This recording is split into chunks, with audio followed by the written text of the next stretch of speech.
হাসির রাজা, জ্ঞানের রাজা, রসিক রাজা। এই দেখো, তুমি এখনো রেগে আছো আমার উপর। আমার রাগতে বয়ে গেছে আপনার ওপর। তুমি কিছুতেই বুঝছো না, খরচ বাড়ছে। আয় না বাড়লে চলবে কি করে রাজ্য? বিদেশে আমাকে যেতেই হবে। সব বুঝেছি, সব বুঝেছি। আপনার আমাকে অসহ্য লাগছে, তাই আপনি বিদেশে যাচ্ছেন, তাই তো? তুমি আমায় ভুল বুঝছো। রাজ্য চালাতে অর্থের প্রয়োজন আছে। কেন এতদিন রাজ্য বুঝি চলছিল না? এতদিন যেভাবে চলছিল সেভাবেই চলবে। সময় পাল্টাচ্ছে। এখন শুধু সিংহাসনে বসে থাকলেই চলে না, দেশ বিদেশ ঘুরে দেখতে হবে কিভাবে রাজ্যের উন্নতি হয়, লাভ হয়, সেই নিয়ে নতুন করে ভাবতে হবে। তার মানে আপনি ঠিক করে নিয়েছেন আপনি যাবেন, তাই তো? হ্যাঁ। আর যতদিন আপনি না থাকবেন এখানে কি হবে ভেবে দেখেছেন মহারাজ? কে সামলাবে সব?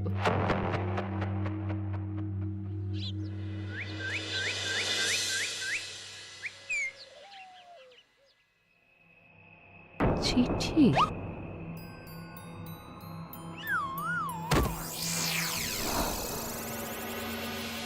আমি অনেক ভেবে দেখলাম, আসলে এসব সিংহাসন, ক্ষমতা, প্রতিপত্তি অর্জন করা আর রক্ষা করার জটিলতার চেয়ে বাকি জীবনটা শান্তির সাথে বনে কাটিয়ে দেওয়াই ভালো। বলছি সবই তো বুঝলাম, কিন্তু এই শান্তিটা কে? মহারাজ সন্ন্যাসী হয়ে গেলেন আর এসব নিয়েও তুমি ভাড়ামি করছো গোপাল? ও মা গো, এবার কি হবে? চিন্তা করবেন না রানীমা, কৃষ্ণনগরকে আমি আমার বুক দিয়ে আগলে রাখবো। আপনার ছাতির মাপটা ঠিক মতো জানেন তো মন্ত্রী মশাই? মানে ওই গোটা কৃষ্ণনগরকে কি আপনি আপনার বুকের মধ্যে আগলে রাখতে পারবেন? গোপাল! মার্জনা করবেন মন্ত্রী মশাই। আমি বলছিলাম কি, ওই সব আগলে টাগলে রাখার আগে ওই ভালো করে খুঁজে দেখুন সব। মানে কি বলতে চাইছো কি তুমি? মহারাজকে খুঁজে বার করুন মন্ত্রী মশাই, লোক পাঠান। তিনি হয়তো এখনো বেশি দূর যেতে পারেননি। এটা কিন্তু ঠিক বলেছে গোপাল, তাকে একবার যদি খুঁজে পাই আমরা। আপনি চিন্তা করবেন না রানীমা, আমি এক্ষুনি লোক পাঠাচ্ছি। আর গোপাল, রানীমাকে বিশ্রাম নিতে দাও। যাও এখন, যত সব।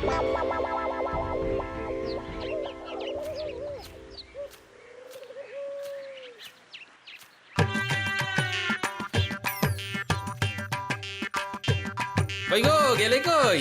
এক ঘটি জল দাও দেখি। ওই জলই খেতে হবে, শুধু জল। ঘরে এক দানাও চাল নেই। যদি বাজারে না গেলে আজ হরি মটর। রাজ্যে রাজা নেই আর তুমি ঘরে চাল নেই বলে চিল্লামিল্লি করছো। চত্ব সব। ও মা গো, মহারাজ রাজ্যে নেই তো গেলেন কই? হ্যাঁ, বনবাসে। সে কি গো, এবার কি হবে তাহলে? কপালে যা লেখা আছে তাই হবে, আর কি। এই তোমার চাকরিখানা থাকবে তো? হ্যাঁ, না থাকলে বাটি হাতে বেরোবো, চিন্তা কি?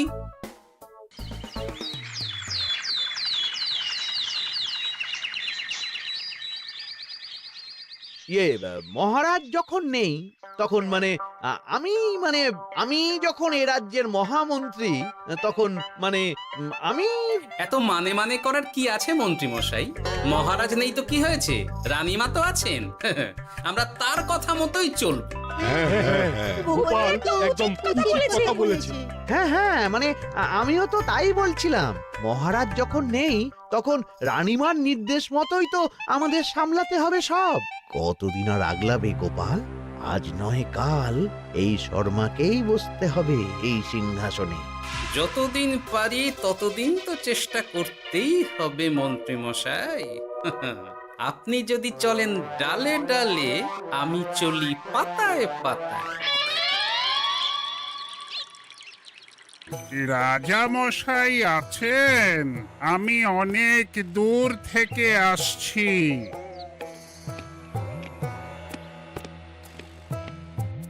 মন্ত্রীমশাই, একজন সাধু এসেছেন রাজামশাইয়ের সঙ্গে দেখা করতে। বলছেন অনেক দূর থেকে এসেছেন।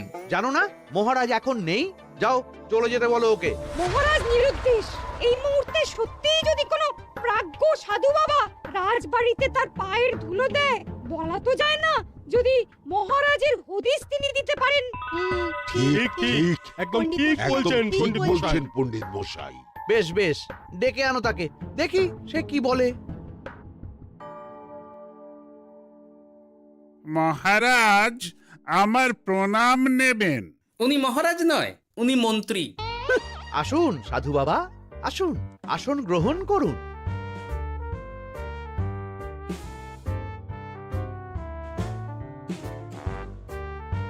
এ কি করলেন সাধু বাবা? এটা তো মহারাজের সিংহাসন। আপনার জন্য আমি অন্য আসনের ব্যবস্থা করে দিচ্ছি, আপনি বরং সেখানে বসুন। ওহ, রাজাই যখন নেই তখন তাঁর সিংহাসনে বসতে ক্ষতি কি? আপনি কি করে জানলেন মহারাজ নেই? বুঝলে না, সাধু বাবা যে অন্তর্যামী গোপাল। এবার কি হবে? উনি যদি বলে দেন মহারাজ কোথায় আছেন, তাহলে তো আমার আর বাবা, পণ্ডিত মশাই আগেই ওরকম হামলে পড়বেন না। আচ্ছা, আপনি যদি অন্তর্যামী হন, বলুন তো আমাদের রাজা মশাই কোথায় গেছেন? জবর জটা কালো চুলে দেনামা অতীত বলেন। বুম! মহারাজ বনবাসে গেছেন। এটা যখন বলেছেন সাধু বাবা, তাহলে মহারাজ এখন কোথায় আছেন সেটাও নিশ্চয়ই আপনি বলে দিতে পারবেন। গোপাল, সব বিষয়ে নাক গলিও না তো তুমি। ঠিক ঠিক আছে, রাজা মশাইকে নিয়ে চিন্তা হওয়া তো খুবই স্বাভাবিক, কিন্তু গোপাল, রাজা মশাই বনবাসে গেছেন, তাকে আর সংসার মায়ায় বাঁধা ঠিক কাজ হবে না। এ আপনি কি বলছেন সাধু বাবা? মহারাজ না থাকলে রাজ্য চলবে কেমন করে? নতুন রাজা নির্বাচন করতে হবে। এই তো খেলা জমে গেছে, একে দিয়েই কাজ হবে মনে হচ্ছে। সাধু বাবা, এসব নিয়ে নয় পরে আলোচনা করা যাবে। এই কে আছো? সাধু বাবার পা ধুইয়ে দাও ভালো করে। না, বিষয়টা ঠিক সুবিধের মনে হচ্ছে না। আহা মন্ত্রী, করেছ কি? আমি সাধু মানুষ, এত খেতে পারি কি? ও বললে হবে না সাধু বাবা, আপনার জন্য নিজে দাঁড়িয়ে থেকে মহারাজের খাস হালুই করকে দিয়ে রাঁধিয়েছি সব। দেখুন না একটু, অমৃত অমৃত। বেশ বেশ, এত করে বলছো যখন, বাহ বাহ, চমৎকার চমৎকার। আমি জানি তো যে এমন খাবার আপনি আগে কখনো খাননি। তা বটে বটে, ভেবেছিলাম কটা দিন বিশ্রাম নিয়ে চলে যাব। এখন দেখছি যা আদর আতিথেয়তা শুরু করেছো তোমরা, তাতে তো মাস কয়েক কাটিয়ে না গেলে আমারই লোকসান হবে। থাকুন না, থাকুন, যতদিন ইচ্ছা থাকুন। আমার ইচ্ছা অনুযায়ী সব চললে তো ওই গোপালের জায়গায় আপনাকেই সবার মহারথী করে রেখে দিতাম চিরকাল। এসব কি বলছো মন্ত্রী? কেন, পরিকল্পনাটা মন্দ নাকি? আমি হব এই রাজ্যের নতুন রাজা, আর আপনি হবেন আমার রাজসভার প্রধান মহারথী। বটে, কাজটা খুব একটা কঠিন না। মহারাজ বনবাসে, আর আপনি নিজেই তো বললেন তাকে ফিরিয়ে আনাও ঠিক হবে না। তাহলে তা বলেছি, কিন্তু বাকি অন্যান্য সভাসদেরা আছে, তারা তো।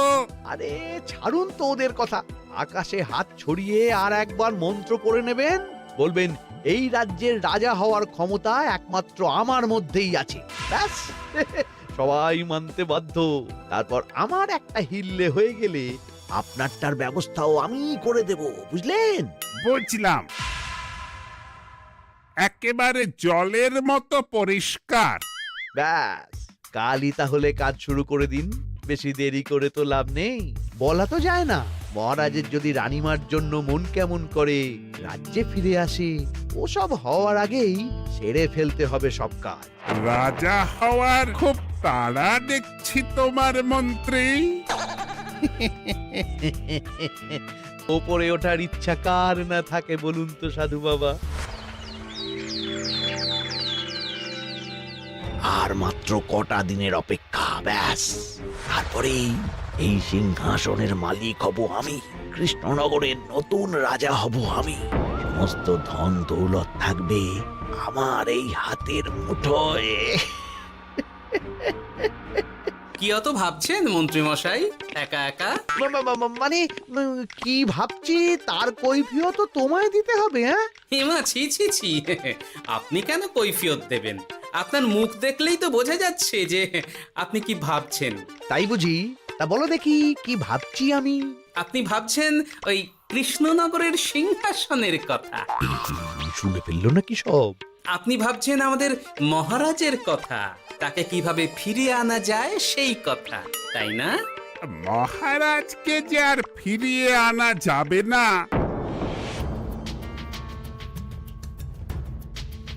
সে কথা তো আগেই বলেছি। তাই যদি হয় সাধু বাবা, আপনি এর একটা কিছু বিহিত করুন, না হলে রাজা ছাড়া রাজ্য। ঠিক বলেছ, রাজা রাজ্য, নুন ছাড়া তরকারি, আলো ছাড়া দিন, জল ছাড়া জীবনের মতো। তাই যত দ্রুত সম্ভব নতুন রাজা নিয়োগ করা দরকার। কিন্তু এ বিষয়ে সিদ্ধান্ত নেওয়ার আগে রানীমার সাথে কথা বলা জরুরি। তার চেয়েও জরুরি একটা কাজ আগে করা দরকার। কিসের কথা বলছেন মন্ত্রী মশাই? গোপালের বহিষ্কার। এ আপনি কি বলছেন মন্ত্রী মশাই? একে রাজা মশাই, তার মধ্যে গোপালের মতো বিচক্ষণ মানুষকে রাজসভা থেকে বহিষ্কার করলে তো রাজ্যেরই ক্ষতি। এটাই হচ্ছে সমস্যা। এই কক্ষে যার যেটা কাজ নয় সে সেটা নিয়ে বেশি চিন্তিত। তুমি বিজ্ঞানী, তুমি বিজ্ঞানে মন দাও, রাজকাজ আমার দায়িত্ব। তাহলে এরকম সিদ্ধান্ত নেওয়ার আগে সবার সাথে আলোচনা করা দরকার। কোনো দরকার নেই, আমি যা বলেছি তাই হবে। রাজ্যের ব্যয়ভার বাড়ছে, এই মুহূর্তে কোনো ভাঁড়কে অযথা বেতন দিয়ে পোষার কোনো মানে হয় না। তাই গোপালেরও কাল থেকে রাজসভায় আসার কোনো দরকার নেই। সবই আমি বুঝতে পারছি মন্ত্রী মশাই। বেশ, আপনি যখন বলছেন, এই আমার শেষ দিন রাজসভায়, চলি সবাই, ভালো থাকবেন।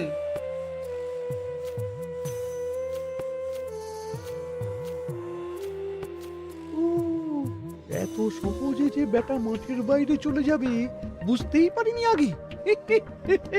এবার আমার আর সিংহাসনের মাঝে নেই কোনো বাধা, নেই কোনো কাটা। তুমি চিন্তা করো না, আমি নিজে মন্ত্রীর সাথে কথা বলবো। না না রানীমা, সেসবের দরকার নেই। মহারাজ ছাড়া রাজবাড়ি শূন্য শূন্য লাগে, আমারও মন লাগছে না এখানে। বেশ, যা ভালো বোঝো তাই করো, তবে ডাকলে এসো কিন্তু। হ্যাঁ রানীমা, নিশ্চয়ই আসবো। এখন আমি চলি। যাক, এই কদিনে মাথাটা খেলানোর সময় পাওয়া যাবে একটু, না হলে কেমন যেন গুলিয়ে যাচ্ছে সব। কি যে বলো গোপাল দাদা, এই শেষ দুটো শাঁখের আটি নিয়েও দরদাম করবে তুমি? ওরে, আমি বেকার মানুষ, দরদাম না করে উপায় আছে আমার? হ্যাঁ শোনো শোনো শোনো, মহারাজ কৃষ্ণচন্দ্রের অবর্তমানে কৃষ্ণনগরে নতুন রাজা হিসেবে নির্বাচিত হবেন রাজ্যের মহামন্ত্রী। সেই শুভানুষ্ঠানে রাজবাড়িতে আমন্ত্রণ রইল। এসব কি হচ্ছে বলো তো গোপাল দাদা? ভেতরের খবর আছে নাকি কিছু? না গো ভাই, তুমিও যা জানো আমিও ততটুকুই জানি। ও গোপাল দাদা, ব্যাপার কি? এ সময় এখানে কি চাই? রানীমার জরুরি তলব, এখনই ওই রাজবাড়ি যেতে হবে তোমাকে। কিন্তু আমার যে বাজার হয়নি এখনো। আরে ওসব বাজার টাজার পরে হবে, তুমি এখন আমার সাথে চলো তো। মন্ত্রীকে আমি বিশ্বাস করেছিলাম, ও যে এইভাবে বিশ্বাসের সুযোগ নেবে আমি একদম বুঝতে পারিনি। আমাদের এক্ষুনি অন্যান্য সভাসদদের সাথে কথা বলা দরকার রানীমা। কারোর সাথে কথা বলার দরকার নেই রানীমা, আমি নিজেই চলে এসেছি আপনার সাথে কথা বলতে। এখানে কি জন্য এসেছো গোপাল? রানীমার কান ভাঙাতে? বাহ, আপনি সবার মাথা মুড়িয়ে সিংহাসন কবজা করতে পারেন, আর আমি রানীমাকে সেই সত্যি কথা জানাতে পারি না? চুপ! ভুলে যেও না, আমি কৃষ্ণনগরের হবু রাজা। মুখ সামলে কথা বলবে আমার সাথে।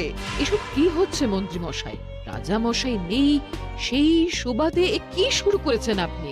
আমায় আপনি ভুল বুঝবেন না রানীমা, আমার হয়ে যা বলার সাধু বাবাই আপনাকে বুঝিয়ে বলবে সব।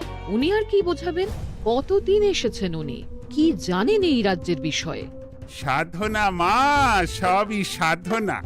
সাধনার জোর থাকলে সবকিছুই জানা যায়, ভূত ভবিষ্যৎ অতীত সব।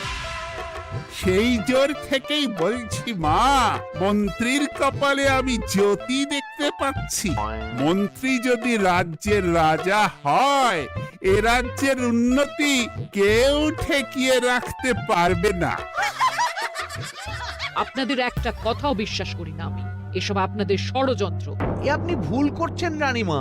যা হোক, যে কথা আমি বলতে এসেছি, রাজা যখন আমি হচ্ছি তখন তো আমাকে এই প্রাসাদেই থাকতে হবে, ফলে আমার স্ত্রীকেও এখানে এসেই থাকতে হবে। সে তো আর একা থাকতে পারবে না, তাই আপনি যদি এই ঘরটা ছেড়ে দিতেন।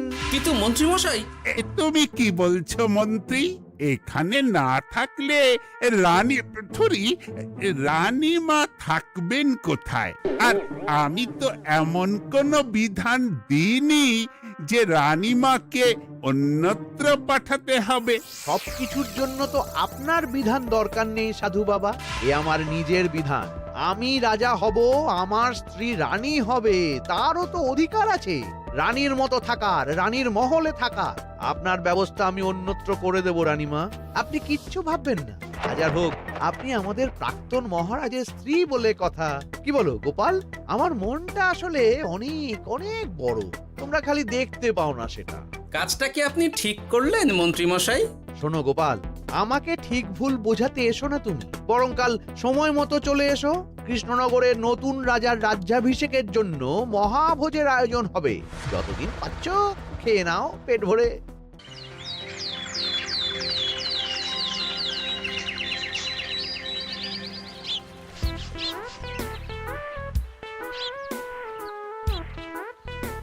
আরে এগুলো আবার কি পরে আছে এখানে? কি এ তো মহারাজের পোশাক, এখানে এসব কি করে এলো? তাহলে কি মহারাজ? না না না, হিসেবটা কেমন যেন ওলট পালট হয়ে যাচ্ছে। সময় তো হয়ে গেল, নতুন মহারাজকে ডাকুন এবার। এসে গেছি, এসে গেছি। আসুন মন্ত্রী মশাই, আসুন। মুকুট নিয়ে দাঁড়িয়ে আছি আপনার মাথায় পরাবো বলে। সাধু বাবা, এবার মহারাজ বলা অভ্যাস করুন। মহারাজ। মহারাজের হদিশ পাওয়া গেছে মন্ত্রী মশাই, মহারাজের হদিশ পাওয়া গেছে। এই কি সপনেছে কথা? মহারাজের হদিশ পাওয়া গেছে মানে কোথায় মহারাজ? না না, মহারাজ না, মহারাজের পোশাক পরে আছে পুকুরের ধারে। আমার মনে হয় তিনি ওই পুকুরে ডুব দিয়ে নিরুদ্দেশ হয়ে গেছেন। ও তাই বলো? তা বেশ তো, প্রাক্তন রাজার জন্য না হয় কিছুক্ষণ নীরবতা পালন করে নেব আমরা, ব্যাস। এ আপনি কি বলছেন মন্ত্রী মশাই? মহারাজ সত্যি ওই পুকুরে ডুব দিয়েছেন কিনা সেটা তো তলিয়ে দেখা দরকার একবার। সেসব হবে আমি রাজা হওয়ার পর। নিন সাধু বাবা, মুকুট পরান। কিন্তু মন্ত্রী মশাই, আরো একটা দুঃসংবাদ আছে যে। ও আবার কিসের দুঃসংবাদ? মহারাজ যে পুকুরে ডুব দিয়েছেন সেই কথা বলতেই রানীমা অজ্ঞান হয়ে গেছে। তুমি যে কি করো না গোপাল, শুভ সময়ে অশুভ একটা সংবাদ দিয়ে দিলে তো সব বরবাদ করে। এই কে আছো? গ্রেপ্তার করো গোপালকে। তার আগে তোমায় গ্রেপ্তার করা হবে। এত বড় সাহস তোমার? হবু রাজাকে গ্রেপ্তার করার কথা বলো তুমি? আজ তোমার একদিন কি আমার একদিন। কিসের হবু রাজা? আমি কৃষ্ণনগরের আসল রাজা। হ্যাঁ, আমি। কি মহারাজ, আপনি? হ্যাঁ, আমি। অনেক দিন ধরে তো তোমার বাড়বাড়ন্ত দেখলাম, আজকে খেলা শেষ। কিন্তু গোপাল, রানী কোথায়? কেমন আছে সে? এক্ষুনি তার কাছে আমাকে নিয়ে চলো। রানীমা ভালোই আছে মহারাজ, কিচ্ছু হয়নি তার। কিন্তু তুমি যে বললে রানী অজ্ঞান হয়ে গেছে। এটুকু মিছে কথা না বললে যে আপনার লুকোচুরি খেলাটা এত সহজে শেষ হতো না মহারাজ। লুকোচুরি বটে, কিন্তু তুমি বুঝলে কি করে এত সব? প্রথম সন্দেহটা হলো যখন রানীমাকে অন্যত্র রাখার কথা বলতেই আপনি বিচলিত হয়ে উঠলেন, তখন। তারপর পুকুর পাড়ে আপনার পোশাক, ব্যাস এটুকুই, আর কিছু নয়। আর প্রথম দিন রাজসভায় এসেই সোজা সিংহাসনে চড়ে বসা, ব্যাস। একে একে 2 আর 2 এ 2 4 করে ফেললাম। তারপর মনে হলো রানীমার প্রতি টান ফিরিয়ে আনতে পারে আপনাকে আপনার আসল রূপে। তাই এই মিছে কথা। অধমের অপরাধ মার্জনা করবেন মহারাজ। গোপাল, তোমার তুলনা নেই। কিন্তু মহারাজ, আপনি কেন এই ছদ্মবেশ নিয়েছিলেন তার আসল উদ্দেশ্যটা কিন্তু এখনো আমার কাছে পরিষ্কার হয়নি পুরোটা। আসলে আমি পরীক্ষা করছিলাম, বুঝলে, কিসের পরীক্ষা মহারাজ? যে আমার অনুপস্থিতিতে কে এই রাজ্য চালাবে তার পরীক্ষা। এবং আমি ঠিক করেছি যে কদিন ব্যবসার কাজে আমি বাইরে থাকবো ততদিন রানীর পরামর্শ মতো সমস্ত কিছু সামলাবে গোপাল।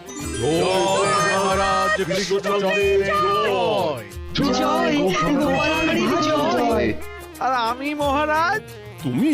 তুমি থাকবে পেয়াদা। এ কি শুধু জল আর ভাত?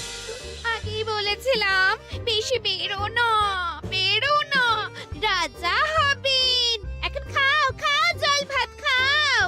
চেষ্টায় তুমিও আমাকে ভুল বুঝলে গিন্নি।